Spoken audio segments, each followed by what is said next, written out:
tuning in to Written on the Edge, Season 8, Episode 17.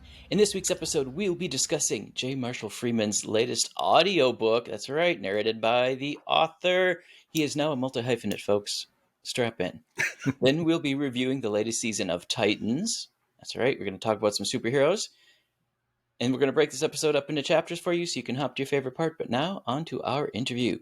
J. Marshall Freeman is the author of the young adult fantasy novels The Dubious Gift of Dragonblood and Barnabas Bopwright Saves the City, which was the focus of his last interview if you want to go listen to it.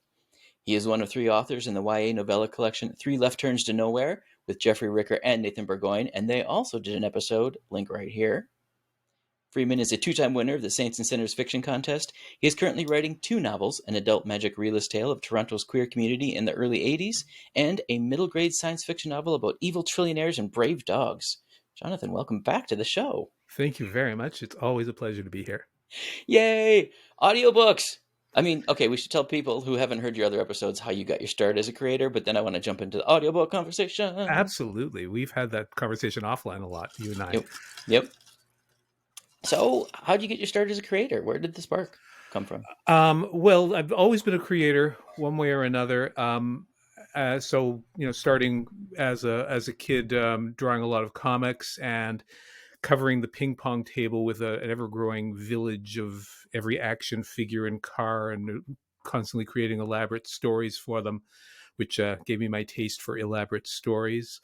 I was writing plays more when I was in university, and then I was mostly making kind of storytelling songs for a long time, and always sort of saying to myself, yeah, I'll write a novel. In my 40s, and that is when I started writing again. But the first novel didn't come out till I was 57, and now that seems to be. I think I've calmed down enough to finally do the massive work of writing novels.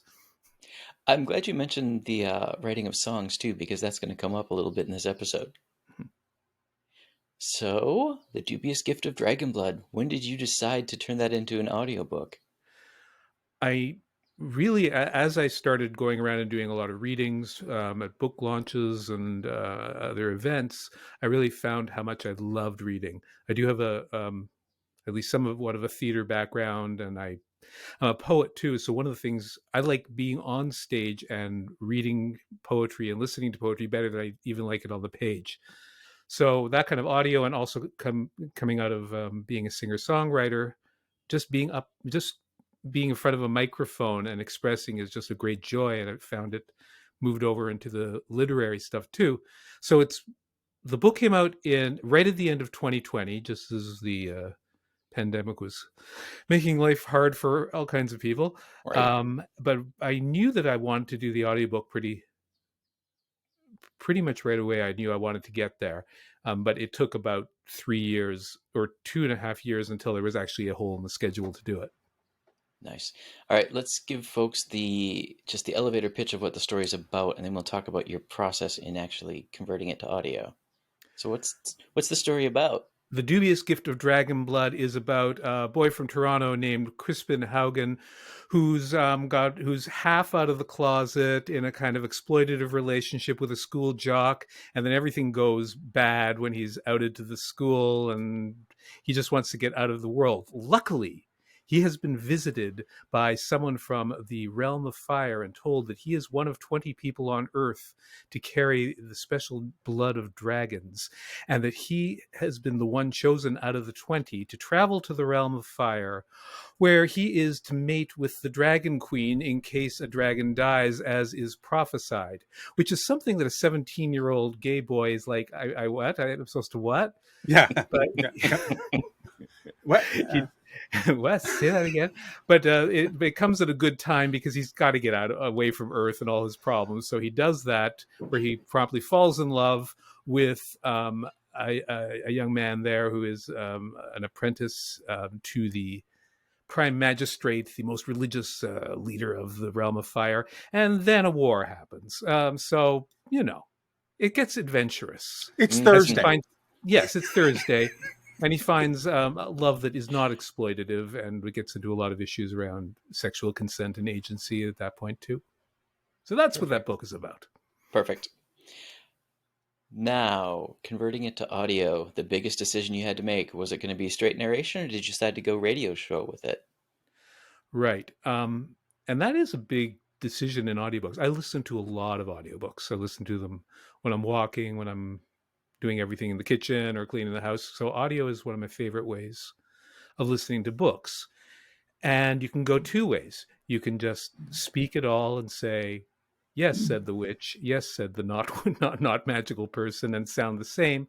Or you can dive into it, and you can make mistakes going both ways. So I knew that this book, the biggest thing was there are dragons, and the dragons have very distinct personalities. They're not just going, "I want my gold." One of them is a poet, and one of them is an academic. And I said, I can't just have the dragons speak like they're humans. So they have to have some kind of special effect and yet fit seamlessly with everything else. So once I started going down that road, it was a constant balancing act of what is too much and what is the right amount. Did you have someone pulse checking you in a couple of those? I did tests and passed them out to people and said, "What do you think of this?"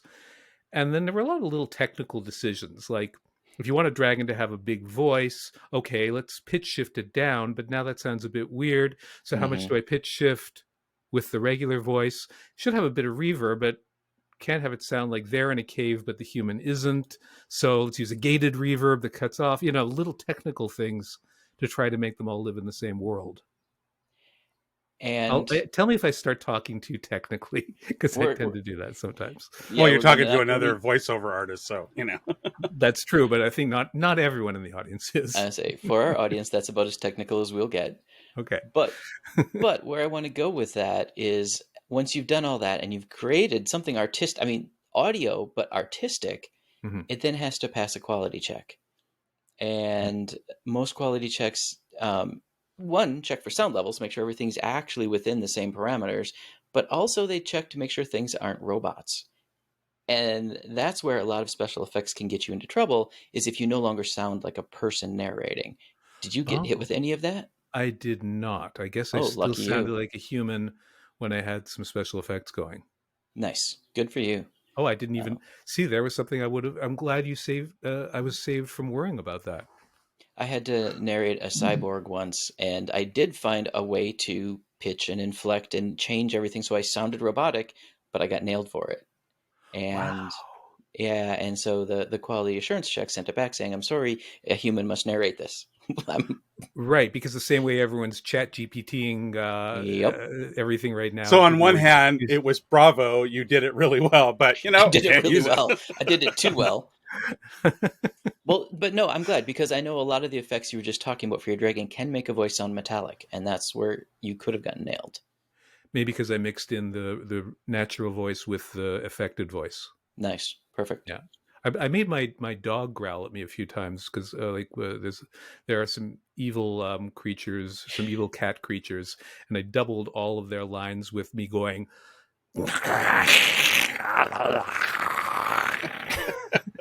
And my dog was sleeping. Going, "Whoa, whoa." Yeah. I actually made one of mine howl once. I was doing a werewolf. Job accomplished. Yep. Job accomplished, but I had to re-record it because there was a second howl. I'm like, wait, no. Wait, the werewolf is running around with a bunch of Jack this. Russell terrorists? Yeah, that's just it. He's a Jack Russell Terrier, so his howl is not threatening. You're like, thanks. I got this. It's okay. Daddy's got this, boys. Calm down. So, in addition to the special effects and acting that you did, you also wrote the score for this book. Yeah, let's not overstate it and call it a score. Between the parts, there are 10 seconds of music, and I'm quite good at faking 10 seconds of symphonic music so that you might think that there's an actual symphony somewhere in existence when there isn't. All right. But for folks who didn't clue into it, that was our opening montage for this episode, was a part of the score you're talking about, specifically 10 seconds of it. Yeah, that is the main Dubious Gift of Dragon Blood theme. And should I let you in on a secret about how I ended up with the melody, or at least the rhythm of the melody? Yeah. Okay, I needed melody for the dubious gift of dragon blood. So I said, the dubious gift of dragon blood, da da da da da da da da da da da da da da da da da da. Nice. So you could actually very lamely sing along the title with the theme. Scroll back and try it out. That's awesome. Just like Rodgers and Hammerstein. And there is also a Barnabas Bopwright theme, which uses the same trick. Well, there you go. But in jazz. Sorry, I haven't checked. Is that one out in audio yet? Or are you still It is working on not, it? but if you check out my TikTok back to when it was launched back in May, there is there are little jazz themes that use that trick. Perfect. All right. Anything else you want to discuss about the production of it before we go into a talk about why people sometimes avoid audiobooks? No, just that it was kind of a triple learning curve, narration, production, and editing. So the book took a lot longer than I hope the next one will. Mm-hmm. But it was great fun. Oh yeah, sitting at your desk all day, making voices and talking in character. Mm-hmm. I highly recommend it. Doing it in the basement because my husband was sitting in this room teaching online still. Oh no. So, and I was down in the cold basement. How did you? Okay, so I have to ask, how did you combat furnace noise? Oh, I did most of the recording. I finished the recording by October. I finished the recording by the time I had to turn on the furnace, so I would have to like chill us out for a few hours while I did that. Perfect. Most of this was recorded in August and September. Okay, nice. Okay, so living in Southern California as I do, what is this furnace you speak of? Yeah, air conditioner boy. How do you combat air conditioner noise? I actually call it the dragon in the basement. So nice. Oh, there you go. There you go. There you go. So in our setting up for this episode, you did tell me that you primarily listen to audiobooks these days more than actual reading of print. But you know that there's some stigma attached to that. Yeah, I think that even the stigma that there was a couple of years ago is much less as audiobooks have spread in popularity. There's always been that about the written word, which, you know, fair enough. Once Gutenberg happened, and then for the next few centuries, if you wanted to get some information out, that was the most efficient way to do it. That the difference between people who sat there with a piece of text and people who didn't was the difference between those who were knowledgeable and those who weren't. Mm-hmm. And a lot of that still stays around. For instance, you know, people talk about literacy meaning only written literacy, whereas if you're going to read a comic book or see art in general, that's equally a kind of literacy, and you can't just walk in and be able to do it without experience, without having learned how to do it. Mm-hmm. So I think that now that we're in such a multimedia world, yeah, probably the stigma is less than it was even just a few years ago, now that it's everybody's into it. But it is a different thing. It's an interpretation of the book. You're listening through the decisions of an actor and the editors, etc. Well, then you add the layer of AI coming into it now, and you know the advent of you being able to actually animate your AI art, and you can create characters, and you can have your book narrated by Barack Obama AI. You know, I'm strongly of the opinion. Yeah, but I'm strongly of the opinion that the statement that the promise of AIs actually being able to do something with art in it is a gross overstatement. ChatGPT is very useful for being able to toss together a piece of text that is as boring and lifeless as many pieces of text we have to interact with. Actually, my husband was playing with ChatGPT a lot, and he threw one of my short stories into it. How did this work? Oh, he was asking it to translate things into his native Hungarian, and it couldn't deal with the metaphors or anything, any kind of artistic device. It just totally stumped it. So I think I don't think we're going to make a convincing AI audio. Well, I don't know.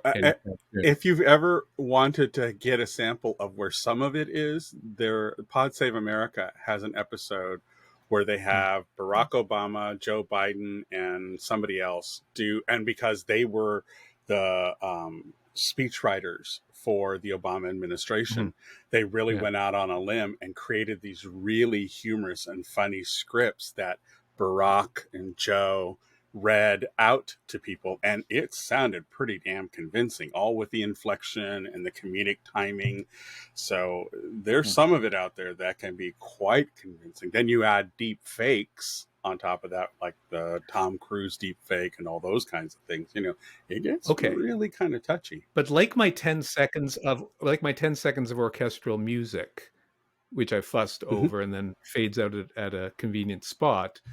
I think a deep fake, working all day to make a deep fake that is a genuinely scary thing, you know, in terms of fake news, is very different from getting to the level where we could put up on video a fake Joe Biden that will answer questions effectively that are being thrown at him from a real audience, or being able to follow him all day. Sure, we can but edit it's scary that it's there. Very, because we do take in the world in 10-second and 5-second sound bites, right? Yeah. But real art is not 5 seconds and 10-second sound bites, and you're gonna hit, you would quickly hit the limits. I think that's my feeling. That's why I'm not worried. The only caveat I would put into that is the world of TikTok, where kids are consuming in shorter increments. So while I see your point, it's like, you know, the children have their own ideas, and I'm not sure where this is going, you know. So, I mean, I think of our age, I fully am in line with everything that you're saying. You know, we that's how we perceive art. That's how we consume art. That's how we consume knowledge and perspective. But I think a lot of the kids nowadays, that's why TLDR is a thing. You know, too long didn't read. You know, that's a thing with them. You know, so. But you're saying kids. Any 19-year-old who is serious about a topic, who really wants to, who is someone who's going to have something original and powerful to say it, has been taking in content that's longer than 10 seconds. But the fact that the majority of people are now and have, you know, I mean, what's the difference between that and someone saying, I have one old neighbor who likes to say, "Oh yeah, climate change was caused by Chernobyl." That was something that he was told in 1980, whenever Chernobyl was, and he just didn't update it. So what's the difference in that and a TikTok bad take, right? They've always been short bad takes. No, absolutely. In-depth takes. Wow. All right. Anything else you want folks to know about The Dubious Gift of Dragonblood, print or audio, before we move on? It's available through Audible, Amazon, and Apple. And I hope you enjoy it. I'm really very proud of it. And I should say that you were very helpful. You and I went back and forth talking about details of audiobooks. You told me about plugins that could check my material, and it all was really helpful. And I'm grateful. I'm glad. I am so glad that was a useful, you know, communication, because I was like, I want him to succeed. Here, try this. And I have spread the knowledge since then. Woohoo! Nice. All right. I know I would normally ask what's up next for you later on, but I want to insert it here because it's important, and it's coming up very soon. Rainbow Book Fair. Yeah, next this Saturday, technically, by the time this releases. Okay, but the day this releases, please come on down to the LGBT Center, or probably the LGBTQ plus center, I'm not sure, in New York City, across from the Stonewall Inn. And it'll be the Rainbow Book Fair. I believe it's the first time it's live again since COVID. It'll be from 12 to 6 in New York City, a whole room full of queer authors and readers. And it's going to be a wonderful zoo. And the theme this year, I believe, is more of an SFF overarching theme, so cool. Along with everything else, but I believe that the fantasy and science fiction is one of the big focuses this year. Nice. I'll be reading a little later in the afternoon after 5 o'clock, but I will be there all day at the Bold Strokes Books table, and I'll be selling copies of my novels. Plus, you can come and enter a contest to win a free copy of the audiobook. Nice. You heard it here first, folks. Tomorrow, April 22nd. If you're near New York, get your butts down there. It's going to be a great time. So I know we talked about tomorrow at the book fair. Anything else coming up for you? Right. 2022 was a release of 2 books and a recording of an audiobook. So now I'm back behind the keyboard, making things come out. So what's coming up is nothing immediate. I'm working on 2 novels right now, kind of doing a draft of one, draft of the other, back and forth. One is that magic realist book about Toronto's queer community. It was kind of based on the idea that I came out fairly late, more like mid-20s, and if instead I had just left the suburbs and gone downtown Toronto in 1982 when I was 18, I would have been 6 months after the bathhouse raids, which is bathhouse raids is kind of Toronto's Stonewall, and 6 months before the first diagnosed case of AIDS in Canada. So a character who isn't me but is invested with some of my history is downtown there, and the magic realist part is kind of based on the idea that it's communities that bring magic to inherently a sort of a dull and consumerist place like Toronto in many ways, that it's the communities that enlivened and the magic of that almost brought to life, definitely brought to life in the book. So I'm working on that, and I'm working on my first middle grade book, which is about an evil trillionaire who may be somewhat similar to Elon Musk, and a bunch of brave dogs in outer space. Dun, dun, dun. Dogs in space. Dogs in space. Smart dogs in space. All right. Which social is the best for people to keep up with your updates? On Twitter, I am rabbitfish63. On TikTok, I am J. Marshall Freeman. And on Instagram, I'm... Sidebar. What the hell's my Instagram? You're J. Marshall Freeman on Instagram, too. I think you... Sorry, you do know that? I've got J. Marshall Freeman in my notes. Okay, that's on probably... Instagram. Yes, it is. Okay. Where do you want me to pick that up? Just say unsidebar and say on Instagram. Okay. Unsidebar. And on Instagram, also J. Marshall Freeman. And Facebook, J. Marshall Freeman, if anyone's still on Facebook. Right.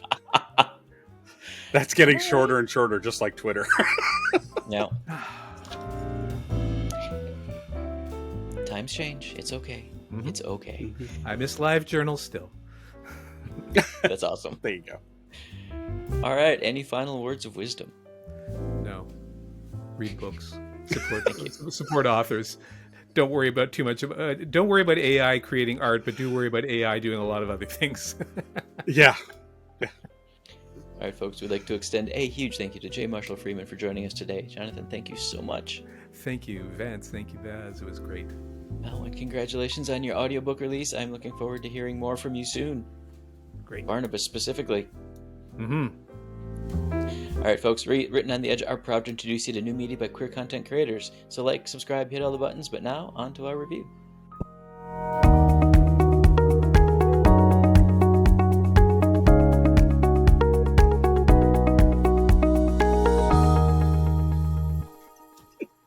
Okay. Now, on to the review. So this week, we are taking a gander at the final season thus far, as of the recording, of Titans. It is up to episode 8 that is available as of the recording of this video. I think we have 2 more left. I think there's 10 in this season. Yep. And we now have our gay plot line. And of course, my first thing out the gate, I got to say, Greg Berlanti, why the fuck do you wait until goddamn last fucking season to do this shit? This is his MO, and it drives me batshit crazy. He's such an apologist for being gay. Yeah. Anyways, that aside, what have you thought about the latest Tim and Bernard story? Oh, we're just focusing on that. I Oh enjoy no, it. we can talk about it all, but I mean, I know that's the reason why we're tying it into the show. That's why we're tying it into the show. So overall, it's on HBO Max, so they were allowed to go dark, and they did go dark in a lot of places. The Dick Grayson character gets beat up pretty regularly throughout the series because he's still human. But And I is it mean, just me? Has he gotten extra thick this season? He came it, walking out of one scene. I'm like, okay, yeah, is that there him? may. He's just a little thicker than I Mhm. remember. I'm Mm, like, okay. it looks good on him. Yeah, no, I'm not complaining. I'm just from looking at Nightwing in the comics, and he Yeah. looked like that in the beginning. Yes. And then now he's like the Bruce Wayne version of that. I Mhm. mean, that's, yeah, honey, go Yep. ahead. I'm sorry. No, that's all right. So early on, they focused on some of the Raven Trigon stuff, but that has been the overarching mega villain throughout all of the seasons is Trigon, and so the final season is wrapping up with a Brother Blood series storyline. If you know anything about the DC villains, And Mother so Mayhem. and Mother Mayhem, but again of Trigon tie. So really dark, possessive, demonic magic. I mean, they were allowed to go there, and they did. It's along And the lines of go ahead. Amazon's The Boys in terms of it's the closest DC's gotten to, okay, if people really were out in the world doing this stuff, how bad could it get? Can I just say, when Jinx cuts off a clip of her hair, gives it to Raven, I'm like, girl, I don't need magic that bad. Mm-hmm. There's Amazon. There's the internet. I'm good. I don't need to be chomping in your hair. But yes, the Tim Drake character came out in, I guess, part one of this current season with the young scientist Bernard from Star Labs, who is sort of helping the team in the final stretch. And oh, they shared a kiss like at the very end of the mid-season break. And so we have picked up and the relationship is blossoming and it's cute. But so far He's it's cute. cute. It's two nerds being cute. Right. And I like the fact that everybody else in the group is totally down with it. They're Yeah. like supportive. They're just cheering him on. And it's certainly going to be better than a lot of the dweeb kids in the Twitterverse are going to fucking have a conniption and lay I an haven't egg seen over, any blowback. I haven't seen any Well, blowback over it. considering how many anti-gay things are out there and the anti-trans stuff, I'm just waiting for it because we know what happened with Gotham Knights. So I'm just waiting for it. But I do love that it's sweet. It's handled really well. Mm-hmm. And the moment I saw Bernard, I'm like, oh, there's his boyfriend. Yeah. Because I've seen that actor in so many things. I'm like, oh, there he is. Okay, Mm-hmm. I'm good.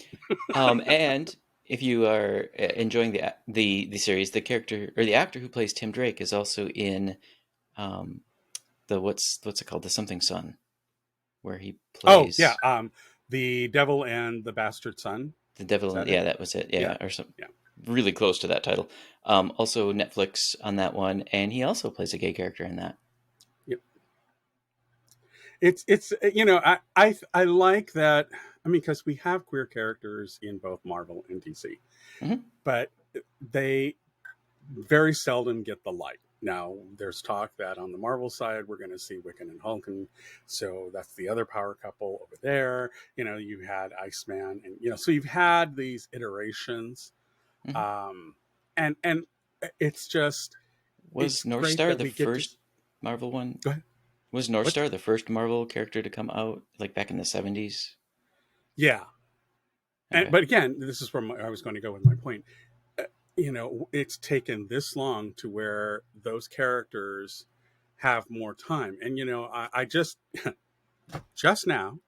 actually last night, I finally got around to watching Black Adam because I had not seen it. I've had it. I have a copy of it. So I went out and did my DC boy thing and did the purchase and all that stuff. But I had not watched it. So I finally did, and it was nice to see some of the other characters outside of the mainstay Justice League get their time to shine and get their moment in the sun. Mm-hmm. I think this is one of the things that DC hasn't done quite as well as Marvel. in that they've shown the wider expanse of their cast of characters, whereas DC, they tend to focus just on the big hitters and less on some of the other characters, and yet some of the other characters are really rather dynamic.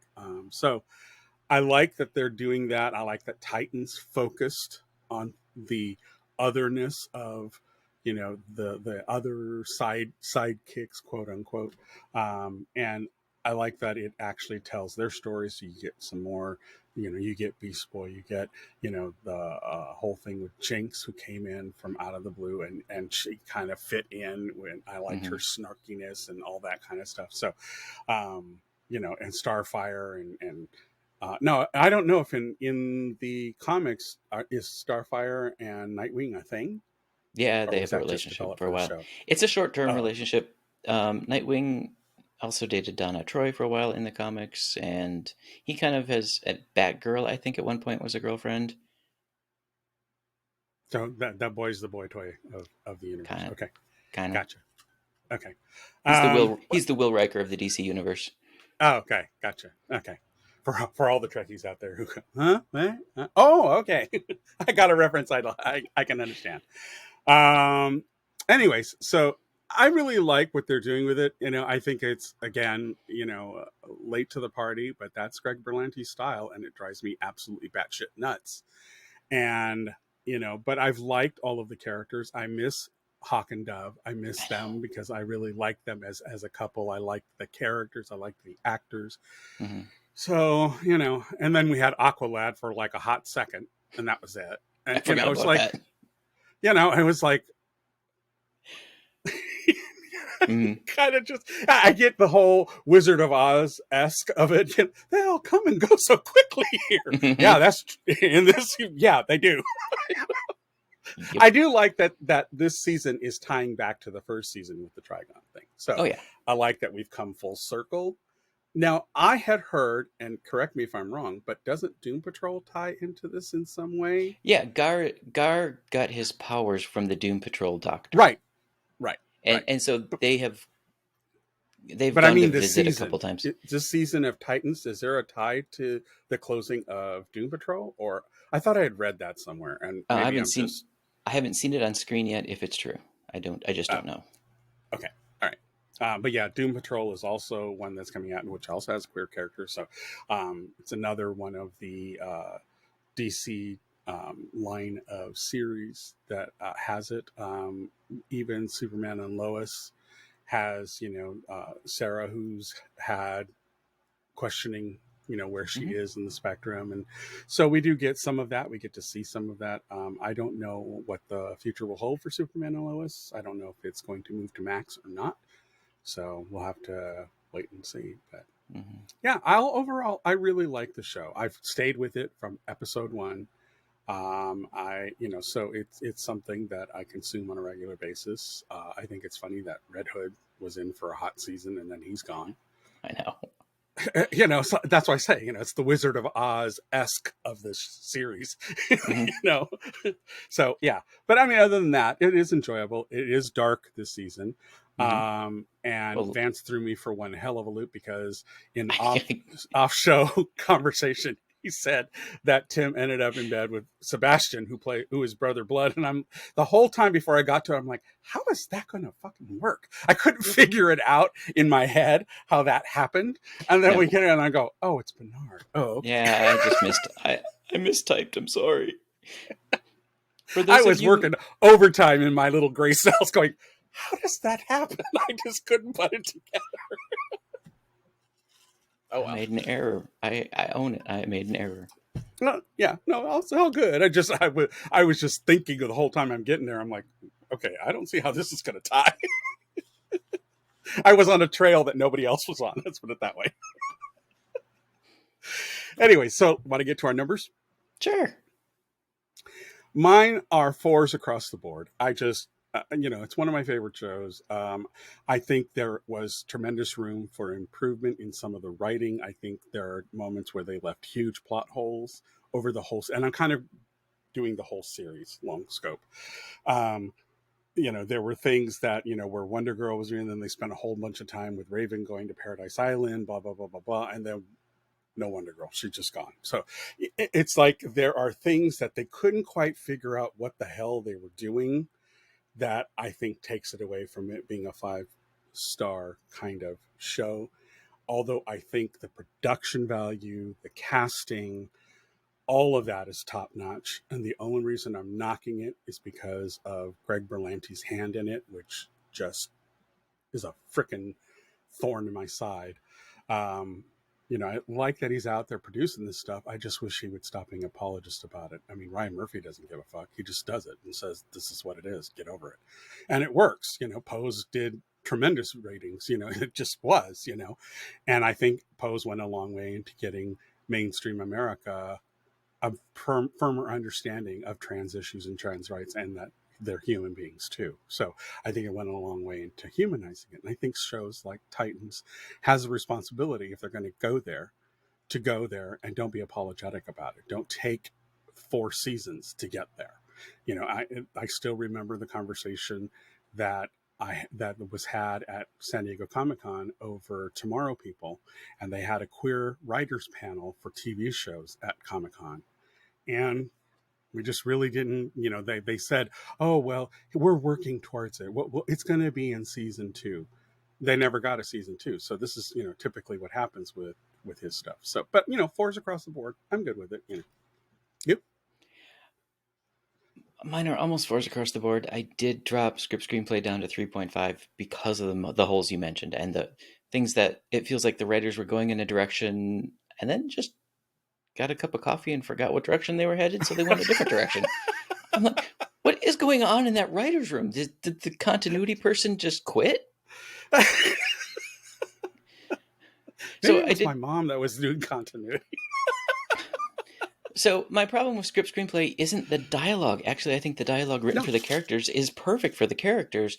My problem is the storylines and the story threads and the characters they're using just sort of get lost in the brambles sometimes. Yeah. So, like, I had forgotten. So I had forgotten, as an example, that, Crypto is part of this story because we haven't seen him in a full season until the last episode. Yeah. The last episode that just dropped, I should say. Yeah. I'm like, they made a Crypto in the lab.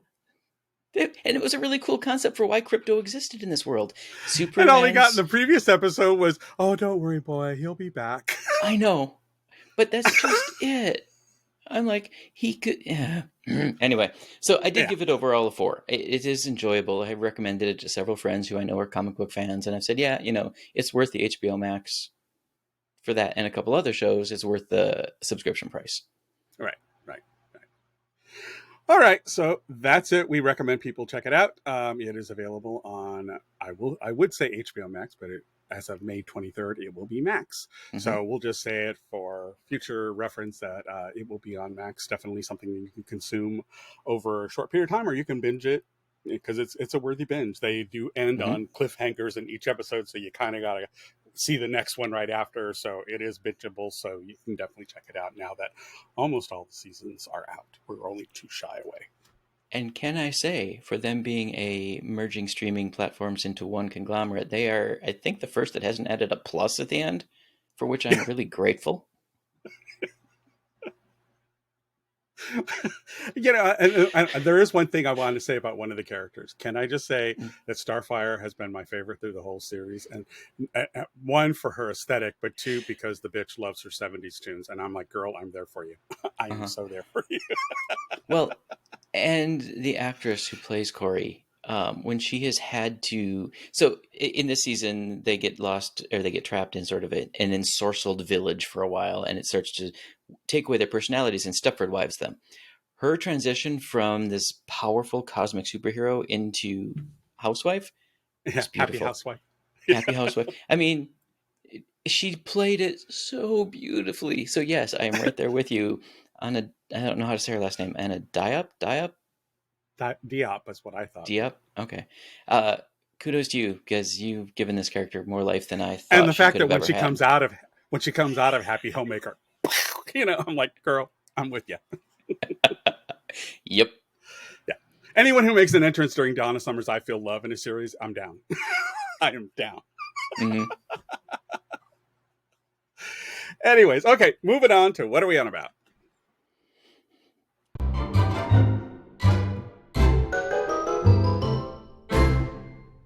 So, what are you on about? Not a lot.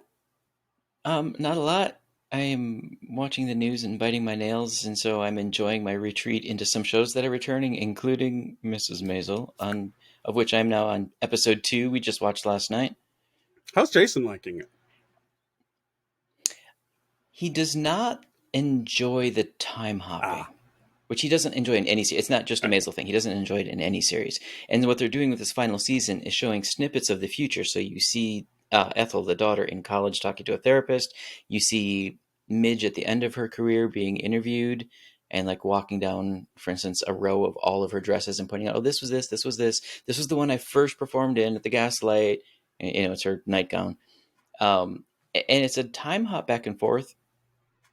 And he's not loving it. I admit it kind of pulls me out of the story sometimes. But that's my only complaint. Otherwise, the actual back in 1961 rise of her career right now is really fun. I haven't started it yet. I want to Really at least fun. get 3 episodes before I start. Oh, I'm sorry. No, it's okay. No, it's fine. It's fine. It's fine. It's fine.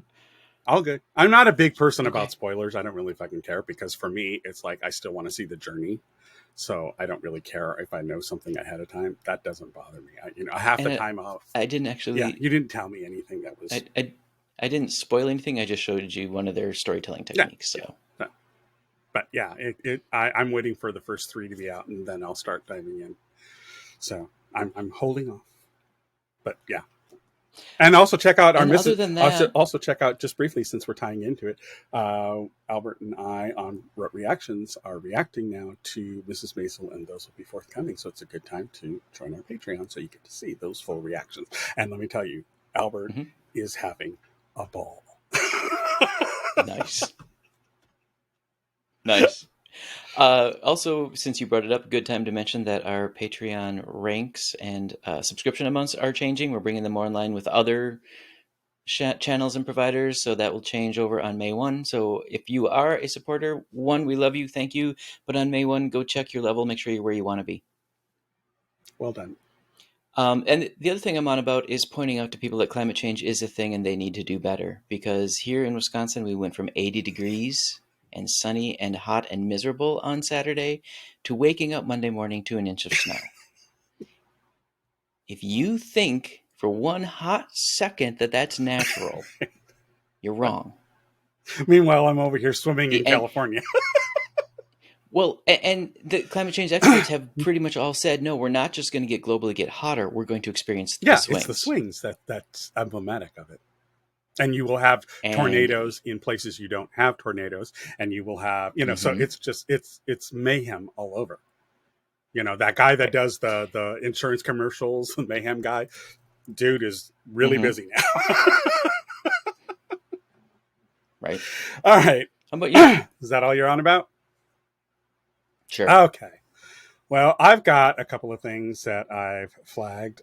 First of all, I just want to give a shout out to Michael Denny. He is a gay publishing icon. He produced the Christopher Street Review magazine, and he just recently passed. So I want to give a big shout out to his contribution to the queer community and to queer literacy. He also worked for St. Martin's Press and had an imprint that was Stonewall imprint at that press. So he's done quite a lot for literary circles in queerdom. So I just wanted to give a shout out and say, rest in power, my dear brother. Tan France is now expecting their second child with their husband. So big shout out to them. Happy for them. There is a new show that is being displayed at Showbiz. English star Sir Elton John is being included in an exhibition to celebrate the fluid concept of being a diva. So they're including the costume that he wore at his 50th birthday, Louis XIV, which is this huge, monstrous confection that he wore. And so, but I just think it's kind of cool that they're including Elton John in a diva show. So moving on from that, we have Phantom of the Opera is closed now after its 35-year run. It is the longest running show on Broadway. It had, I believe, 13,000. Did they keep it open an extra season so it would beat out Yes. Cats? And it just closed on Sunday, this past Sunday as we record this. It was show number 13,981. So bravo to them. Great run. Definitely was a show. And evidently it was fully packed and there were a ton of people that went and saw it. So, so great. I'm glad it had a nice send off. That's what I'm on about. Who won your week? It's a toss-up, and they're kind of related. Jerry Ryan had posted something about Times Square has this huge display that apparently a life-size 3D life-size 3D hologram of the Enterprise flies into Times Square at the start of every episode of Picard on Thursday nights. And the reason she's one of two that won my week is because I started looking back at what she's willing to do for fans and for her character. I mean, she took on the relationship with Rafi as though that's exactly what would happen, and it was. She's willing and able and ready to jump in because fans are screaming for her to get her own show about her Ranger years as 7 of 9. And she's there for it. Every time there's, outcry for her to do as long as she doesn't have to wear the cat suit. She turns to the... That's all she wants. That was her only complaint in playing that role. I know. Well, and it was suffocating her. Admittedly, she couldn't breathe. Absolutely. But the other half of that, then, Gates McFadden, who I've always loved as Dr. Beverly Crusher, even though she has given birth now to 2 cosmic children who I want to spank and send away. Her character, not the actress. The actress has a podcast, which we only just discovered in this household. It is called Investigates, play on her last name, where she talks with cast members from all the various Star Trek shows, not just the ones that she's been in. But she actually asks them about themselves, where they are now, but where they were, how they see themselves in a mirror. So she actually asks real questions, not just show-related questions. And that has been like what husband and I listen to in the car as we're going to places for my crazy ass family. She also produced a series called The Center Seat, 55 Years of Star Trek, which is this documentary series on the history of Star Trek. And it is a marvelous essay. She's a really good show producer. Like, I hope she keeps going with stuff like that because she's really fabulous. Good. So yeah, I'm totally down with the Gates McFadden Titan. I just love that woman. I think she's amazing. So bravo to her. Okay, so who won my week this week? The actual libs of TikTok, not that Raisa Chaisik bitch that tries to skewer them. But the actual liberals of TikTok have decided to drag the anti-drag Republicans. And there is a series of AI images, which I shared with Vance pre the show because he hadn't seen them. So I shared the link and I will be flying it here so you can see it. But they've gone out to AI and they decided to drag the anti-drag Republicans and are now called Republicans. So you just need to search for that and you will come up with them. And I'm telling you, some of them are fucking hysterical. Ted Cruz is serving up Cinderella's evil stepmother. You've got Steve Bannon, who looks like Ursula on a really bad day. Not saying something for Ursula. So they're really, really funny. It's lighthearted. It really it skewers the hell out of their anti-dragness, So definitely should check it out. They won my week. They made me happy. They made me giggle. So anybody can do that gets the win of the week. Nice. Any final words? Wisdom or otherwise? Go play with AI and come up with more iterations. I think we need one of like that idiot Kennedy, and I think we need to turn Marsha Blackburn into one, but just make her like a really drunken, like old, used up drag queen. Just come on, Go out there and play. Just play. Poke. All it takes is typing a few words in and just seeing what comes back at you. It's really easy, people. And you can contribute so much to the anti-drag movement by dragging these motherfuckers. So that's my wisdom for the week. Awesome. Folks, Written on the Edge is produced by Rogue Ravens Media. For our disclaimers, links to social media, our listen stations, or to sign up as a guest, visit www.rotepodcast.com. If you enjoy learning about new artists or checking back in with old friends, like and subscribe. You'll get the alerts for new episodes. Support us on YouTube, and you'll get to see a lot more than you hear. And tune in next week for your queer media fix. Bye-bye.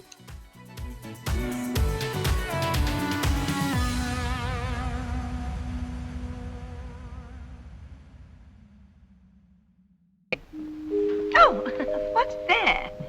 Closing time. The bums rush in melody, dear.